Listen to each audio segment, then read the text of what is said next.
Welcome to Rethink, the Financial Advisor Podcast. My name is Adam Holtz. And this is Derek Notman. We are your hosts, both veteran advisors and fintech CEOs who challenge the status quo, question everything, and have fun doing it. Hear honest commentary on the challenges facing advisors today. And be part of a community where we can all rethink the profession. Now on to our episode. Derek, are your estate planning docs in order? Pretty serious question. Well, I figured I needed to ask as your friend. No, I appreciate that. And in fact, they are. For a long time, they were not. Probably, even after the birth of my son, I didn't have anything done initially. Really stupid looking back. I had beneficiary. Lucky. You don't just mean beneficiaries on accounts, do you? Yeah, isn't that what estate planning is? You're a CFP. Come on, you know, there's so much you have to think about. So much you have to think about. Yeah, I know, my wife and I redid all of our docs maybe 2 or 3 years ago, everything, and then just refreshed them and looked at them, I think, within the last 6 months. Wow. So you have an active capacity to update them and access them. Yeah, life happens, right? Whether it's new businesses or assets or whatever, life changes and kids grow up, get older, and who you want to list as a guardian might change. All that stuff happens. How about you? I do have my docs in order, although I went through a whole process probably about 5 or 6 years ago, hired a super high-end estate attorney, spent a boatload of money, took probably 4 or 5 months to get it done. I needed my chief of staff to actually help me get it done because it required so much complexity. When we have businesses and business interests, some of that stuff's in our own name, some of the stuff we choose to put in trust and, do all kinds of complex structures.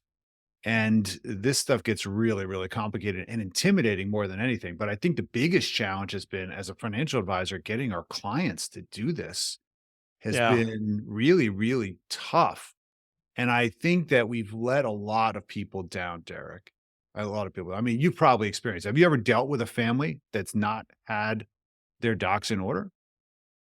Yeah, more often than not, Adam. Unfortunately, I've seen this many times over the years. And I always made it a point to ask, do you have a will? Do you have a trust? And when was the last time you had it updated? But most people said no, they hadn't done it. For some of the reasons you even said, because it can appear to be a very challenging and overwhelming thing to do. But then also, I would offer okay, well, you probably should do that. I'm not an attorney, but you should get it done. And then would recommend some attorneys. And 2 years later, they haven't done anything, But I remember one client specifically who said that they had done their estate planning. And I had a copy of their trust, their will, powers of attorney. Client passed away. Wasn't updated enough. And there wasn't enough dialogue between the attorney and the client as life happened. This was over 10 years ago and the family's still fighting. And it's interesting because the whole family, before he passed away, super successful, self-made man, 7th grade education, but multi-millionaire. And his whole family said, kids, grandkids, cousins, we all love each other. Everything's fine. He died. They're still fighting over the money today. Wow. Not the legacy he probably intended. Not at all. Not at all. It's just so sad to see things like that happen.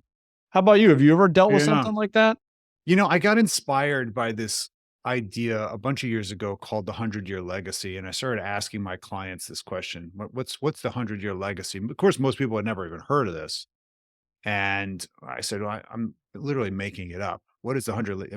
If you want to be as intentional as have a 100-year impact on the planet, your family, whatever, charity, church, government, whatever it might be, you can actually be intentional, but it's going to take actual documentation because you're not going to be here to tell us.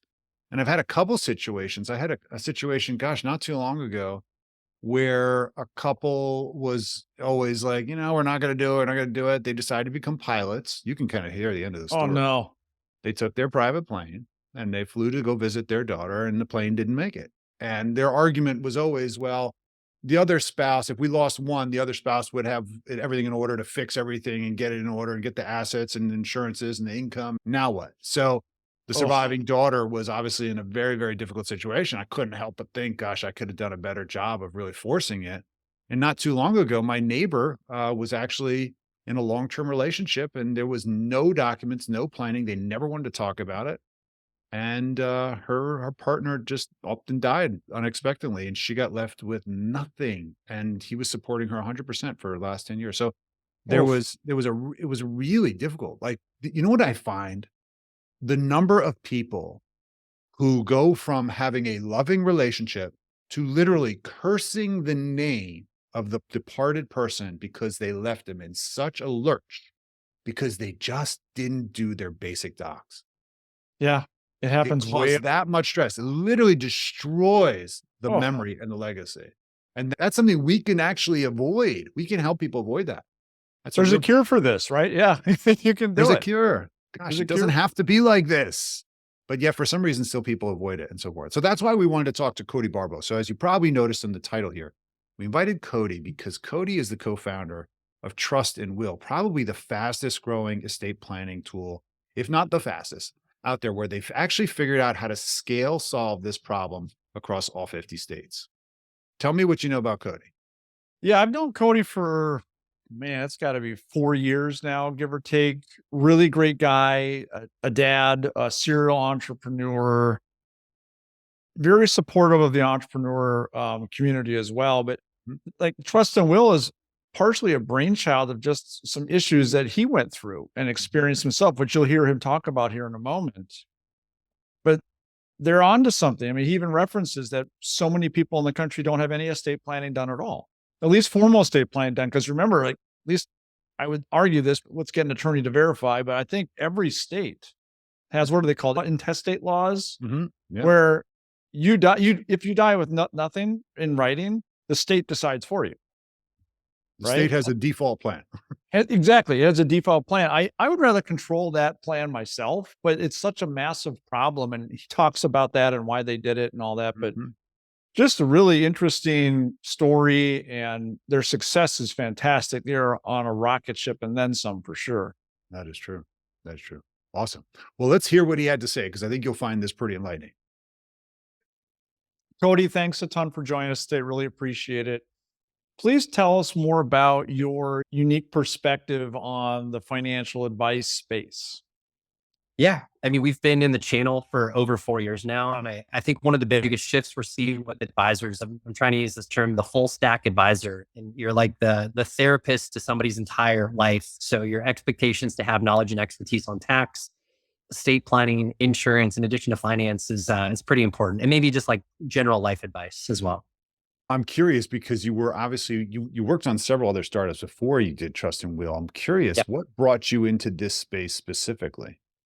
Yeah. So first startup was in the social media space at the onset of Instagram and Snapchat. That's like 2011 to 2013 in my chapter. And then last company was in hospitality tech. I did work in fine dining for a big restaurant group. And we were trying to bring next generation, kind of like a LinkedIn like platform to hospitality professionals. People make it their career. And we scaled that business. We raised venture. And what led to Trust and Well was more personal reasons. You know, like my wife and I, now married for almost 7 years, and we'd sat down as almost newlyweds and had never really talked about money and taxes and insurance. And, you know, when it came to estate plans, like she had lost her dad when we started dating, and he didn't have a will, and the house went to probate. The cars, the guitar collection were assets that, you know, at least amongst her brother, and the stepmom, were just painful to discuss. And like, I never felt like it was my place to bring anything up. So I just kept my mouth shut. And sometimes, you know, I wish I said something, but, you know, at least in the context of our own lives, I was like, I want to say something.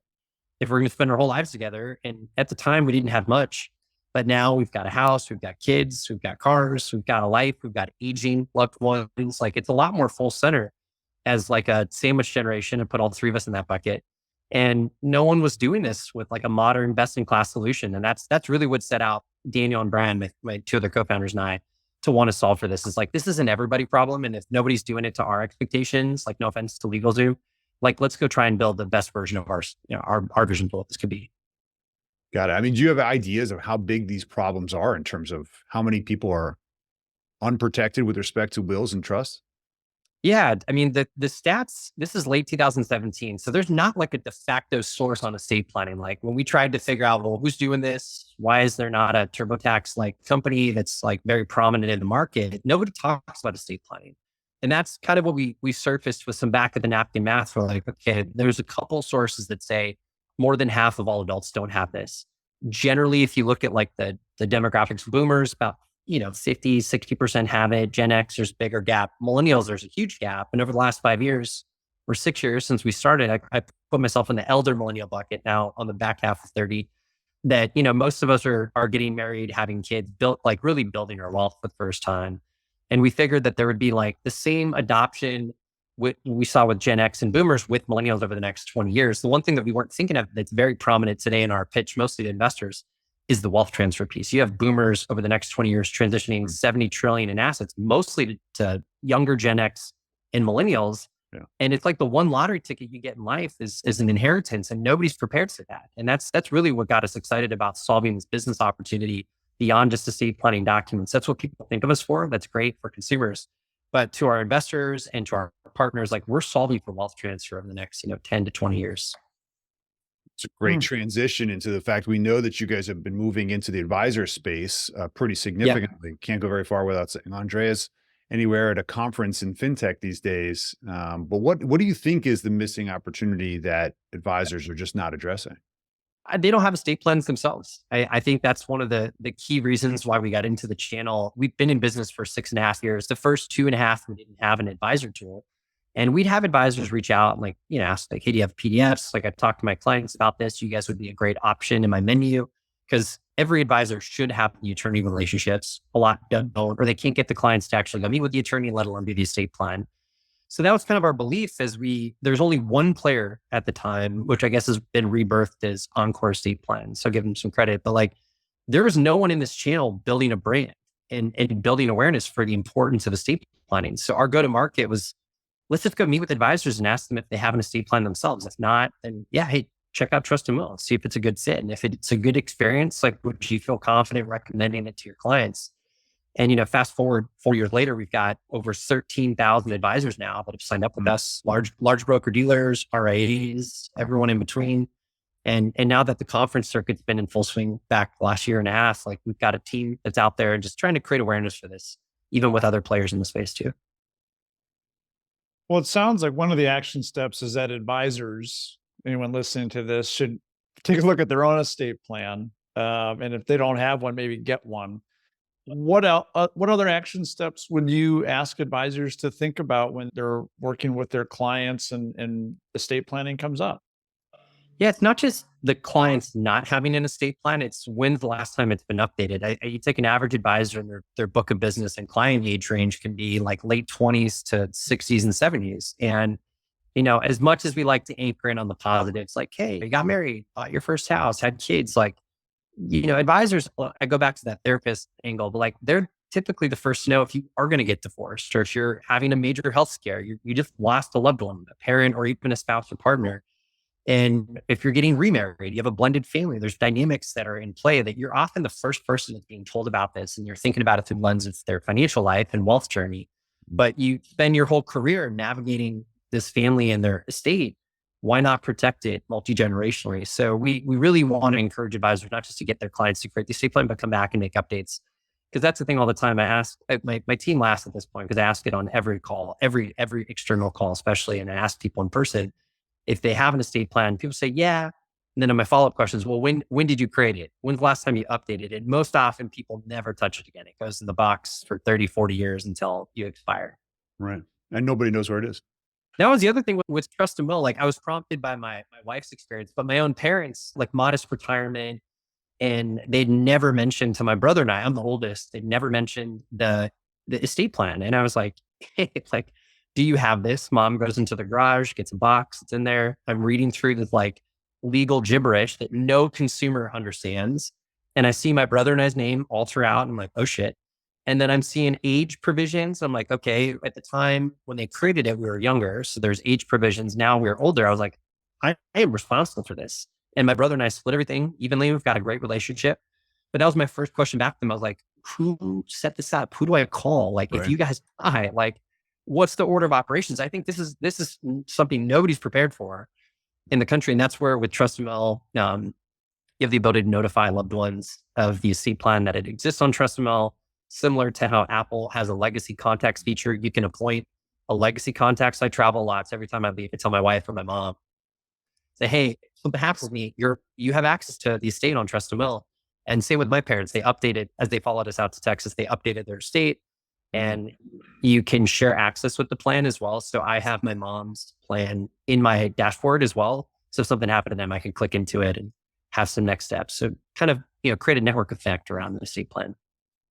That's really thoughtful. Yeah. We're curious, is there anything else you think needs to be heard or debated by the advice community?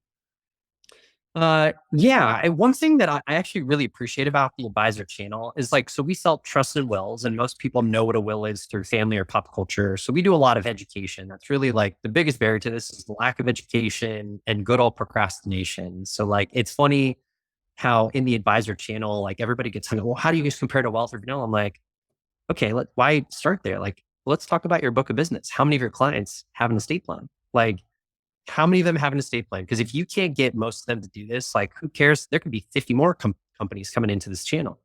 Getting the client to do it is the hardest part. And that's really where we anchor back into the presentation to advisors, especially if they're looking at it through a competitive lens. I'm like, who's going to be the best firm that gets your clients to do this? And like some firms are geared towards your high net worth and above clients. The others, like Trust and Will, are more mass market. It's totally fine. You can have multiple tools that you use as long as you're getting your clients to get the estate plan done. That's the single most important thing. So like, I'm a huge advocate for just continue to be educating, education first. And for our team, with obviously Andreas and a great team on the advisor side, just be helpful and like be helpful in educating the advisor and their clients. And if we do that, we're doing our job. I'm curious, do you want to talk at all about where you're going? I'd love to share a little bit about the future of TrustML. So we're 6 years in on our journey. We've raised 50 million in capital. We've got 100 people on our team. And I think people sometimes, and maybe this is intentional because you have an advisor audience and network, but like people think of us in this like relationship of like wealth, vanilla, TrustML. And I'm like, that's fine. That's great. But like we've built a massive consumer business that by next year, this time next year, we're targeting 9-figure run rate. We're targeting TrustML being the largest estate planning company in the United States. Like that's the business that we set out to build. And because we're solving for wealth transfer, not just pain points for advisors and the client relation to estate planning, like we're building a national brand. So TV campaigns and commercials, ambitions to do a Super Bowl spot as an example. We have 100 institutional partners that are not broker dealers and RAs. These are some of the largest financial institutions like UBS, American Express, USAA, Navy Federal. We work with large insurance companies. We've got AARP. We're the official estate planning partner of AARP. Like TrustML wants to be everywhere and anywhere that a family is. And if we're doing our job, that's the reach that we get in helping families actually do this at the end of the day. So we're building a ton of new product. We have some marquee partnerships, including in the advisor space that we'll be announcing later this year. And we're still having fun. Like I think founders, you get so stressed out and bogged down and like the day-to-day of the business. Like we get to help families every day. And we've built a great business, and that's what keeps me going all these years. I love that. It's working really well. It's working. Yeah, that's working. Fucking hard. Don't shy away from that. Like the thing that people least want is like to think about their own death and mortality. Like, every day we got to get just fired up and excited about it. And if we can get partners excited about it, advisors excited about it, clients will get excited about it. And like that's what changes this actual like trend in our culture is to be okay talking about death and what happens to our spouse and our family. Ends on a pretty deep note, right? Talking about our death, but about how they get excited every day to talk about it, to help people make sure that their wishes are executed on. It's pretty powerful. Well, I don't think they're excited about death. They're excited about making sure that when somebody dies, that people aren't actually lost also. So Yeah. there's been I used to joke around a lot with the Trust and Will guys years ago. When they first came out, I said, this is perfect because when most people are lost, they need a map and they need directions. That's what you need when you're lost. I'm like, Asset Map is the map and Trust and Will is the directions.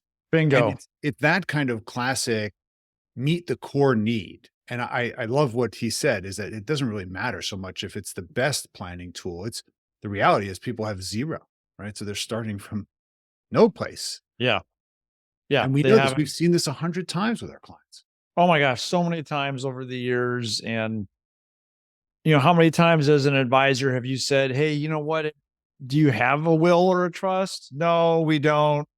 Okay, well, you really should. I'm going to introduce you to 3 attorneys. You make the introductions, you check in, nothing happens. A year or 2 goes by. Yeah, Adam, I really should have done that. Life's been busy. Wait, And Derek, this never you have gets this. done. Do we have the same clients? I mean, that's exactly what I'm going through. Yeah, seriously. I think most advisors are going to probably chuckle because it's the same We all have problem. the same clients that really just don't want to. Actually, you know what's really scary? The number of financial professionals that don't have their estate plan in order is probably laughable. It's funny because I look back at my early days as an advisor, and I did ask this question quite regularly and try to nudge them to like, hey, you should go talk to an attorney. And here's a couple people I know. I didn't have anything, right? Yeah. And I mean, yeah, we were and I didn't have a telling. lot going on back then. Married in a house but no kids and more debt than income, that stuff like that. So I was like, whatever. Yeah. But it really is important. But the pain of doing it, from going from 0, as you say, and getting it done, man, it's too much. Yeah. There's something actually that's really cathartic about actually doing your estate plan and getting it done. And that relaxation you get in your shoulders when, I finally have done it. Yeah. Now I can actually say with a straight face when I'm talking to people, I'm not trying to hide it and be like, yeah, that's, yeah, I got my beneficiaries on my IRA. Yeah, right, Like, right. we're Yeah, talking that about is not guardians. estate planning. Isn't it? I set up the person who's going to get my life insurance at work is, yeah, that's known. Yeah, my uncle's buddy is getting my life insurance. Oh, okay, Right. my estate plan's done, right? That's right. I did it. Very cool. All right. Well, let's talk about it. So there were a lot of key takeaways, and I know you put down a bunch of notes. So help everybody who's listening to this really summarize and let's debate the tank. Well, let's think about what he had to say. One of his first comments that I really liked was the term full stack advisor. Hmm. And he's referring to it in a technical way. What other profession does the professional have the capacity to talk to and advise on so many different aspects of a person's life? Hmm. Now, I've joked about it, like an advisor. We know more than your attorney, priest, and shrink all combined, right? Yeah. We hear all Sometimes that's kinds of true. things, but You've said that. yeah, but in all seriousness, we do, and that gives us an opportunity to be able to actually have a meaningful conversation about Mhm. estate planning. Doesn't mean we have to implement it. We're not attorneys, but Mhm. to at least have an understanding and have that conversation to get it on the radar is super important. Absolutely. It's full stack is an interesting term because as you and I know, full stack is a developer term, the technical an engineer.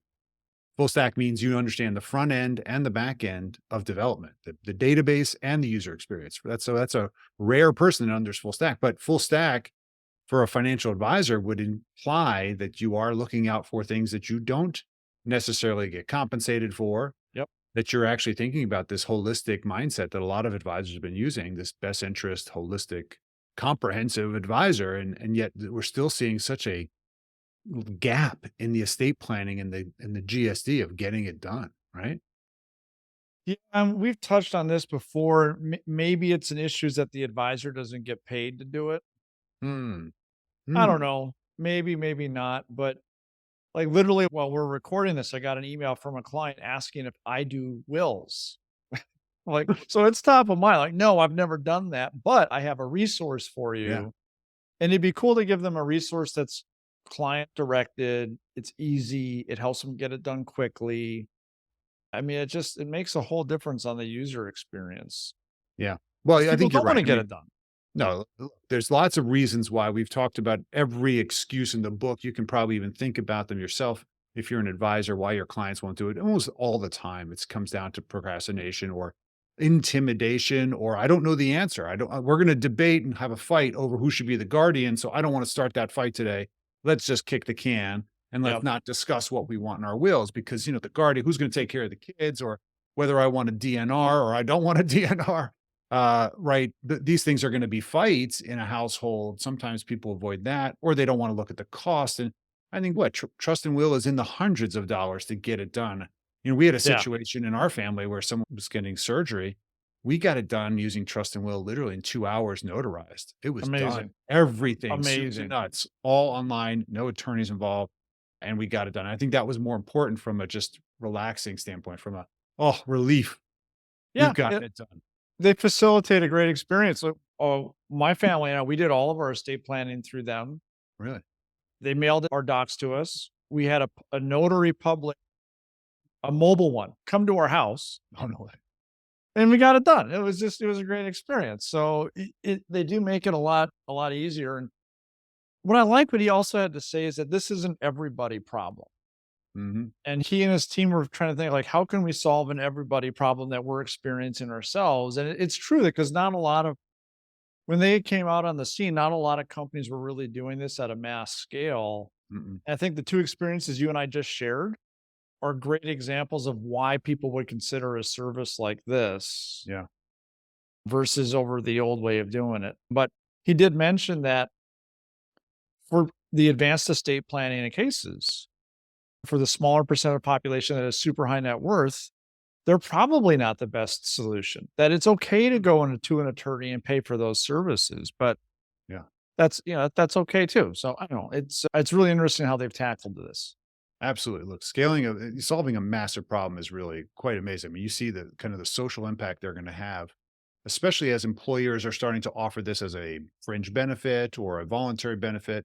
I think you're going to start to see more and more people attempt to try to just get this done. There's enormous amount of slack in the system, and that creates enormous arbitrage when you think about the money management that is about to move from generation boomer and oldest generation that's still surviving to X and millennial. We keep talking about this major transfer, but the reality is that I think a lot of our individual younger clients that may be inclined to get this done, their parents haven't actually done the planning. So there Good could be an point. opportunity actually to embed oneself in a family by helping a younger family, we'll call it ex millennial, by solving this problem for them and then actually referring it up to their parents because they know they're going to wind up becoming the surprise executor. And there's no documents, there's no organization, there's no map and directions, if you will. And so there's going to be a great incentive to make sure that the generation that's alive right now has their stuff in order. 100%. Great opportunity to even broach the conversation. Sometimes that's a little bit awkward, but this is a great way to get in there. I It's believe also- interesting. You have a note here about advisors expanding services, and we talked about with this Jamie Hopkins in our last episode yeah. about what's your differentiator. And you don't have to do it all in-house or build it yourself. And so maybe your estate planning service that your firm offers is simply outsourcing to a solution like Trust and Will. It's a great way to outsource, but still have that value add there. Like, hey, by the way, like we don't do this in-house, but here's a great Mhm. thing that we know that you could try looking at. No, it's very true. It's very true. I wrote this note down. We could probably see it, but effectively, I said that we do find a lot of times that our clients are saying, well, is this the best? Or do I need to interview 5 different attorneys? And guess what happens? They don't get it done. But somebody said to me a long time ago, they said, what's the best life insurance when you die? The one that's enforced, the one you bought. That's right. The one Right? that's actually going to pay a claim. Yeah. And it turns out that whether you bought term or perm or rill or whatever, No all the one different cares. names, it actually, at the time of claim, it's usually a lot more than the premium you've paid. But if you don't do anything, then does it really matter? So we sometimes, I think, debate the wrong thing. And this is such a convenient, as Jamie Hopkins also talked about, convenience economy. This is such Yeah. a convenient solution. You could literally just use this as a bridge. Get it done until you have it renewed again.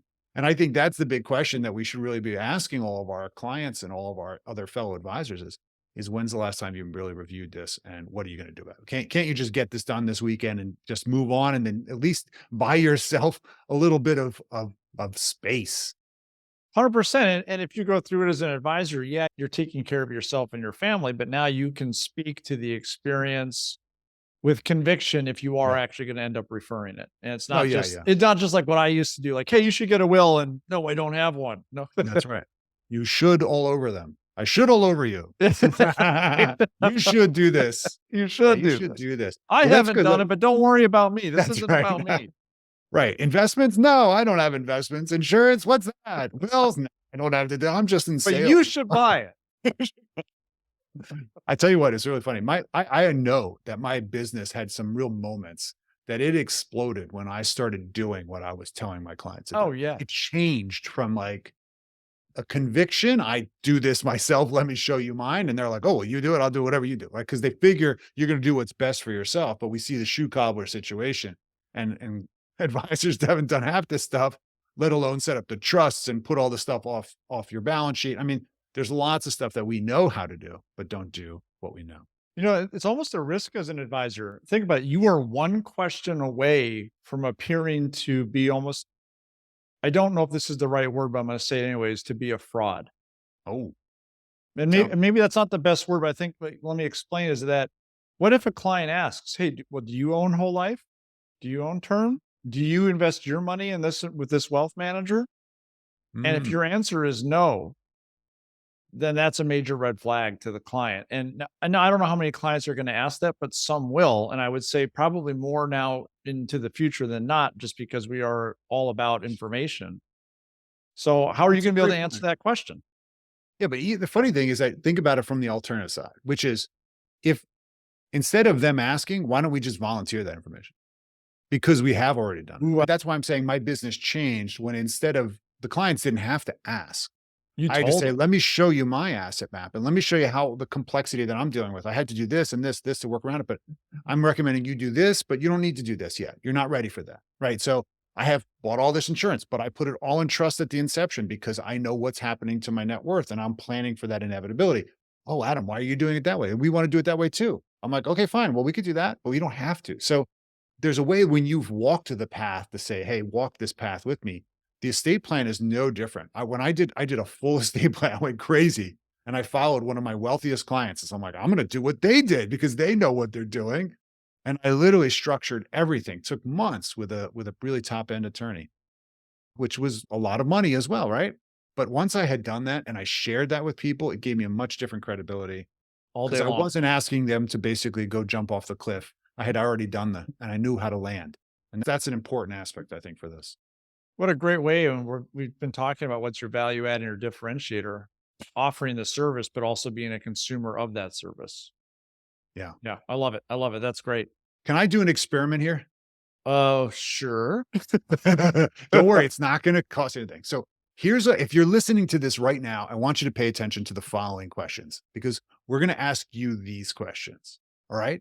So you know the answer because we can't hear you. All right. So I want to ask you a question. You're going to answer inside your own head because hopefully you're not going to lie to yourself. Are you ready? Are you asking me to?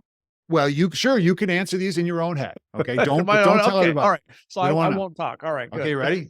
Here's the question. And I'd like you to practice this because you're going to ask your client the same thing. When was the last time your will was reviewed? Okay, that's question number one. Number two, do you know who the guardians of your dependent children are? Do you and your partner, if you have one, agree? That's a big one. And is it in writing? Oh, yeah. Do you have a power of attorney that is durable, which means that if you're incapacitated, it still holds and people can still make financial decisions for you? Do your documents include a HIPAA authorization, a more modern concept where family members would need to get medical information from you in order to make decisions? They don't have HIPAA authorization in your documents. They ain't getting it. Yep. Do you have a living will that says what your plans are for medical decisions to be made? And who is making that decision? Who is making that decision? Does it matter? Or can anybody make it? Do you have a do not resuscitate order in there? Or are your family members going to be taking care of your vegetable body for the next 20 years and paying the rest of your money for it? And that's okay. But is that intentional? And do you have special needs dependents? People that require additional thoughtfulness in terms of what they're eligible to get for public benefits as well as private benefits? And is your current planning aligned with it? And the last one was mentioned just in last episode. What is the plan with your digital assets? Yeah. Is there a clear documentation of the digital assets and how to access it and who can access it? There's a lot of new legislation that's changed in the last 10 years, Derek, at the state level and at the national level, because some of these things didn't even exist. Did cryptocurrencies really exist? NFTs? Your login to your Facebook account with a multi-factor. Is anybody No, getting man. into that thing? All new. If you It's answered, annoying. yeah. Well, so my thought, look, if you're listening and you actually answered, I don't know to any of those questions, this is the moment that you've been waiting for someone to tell you to go do this or do something like it.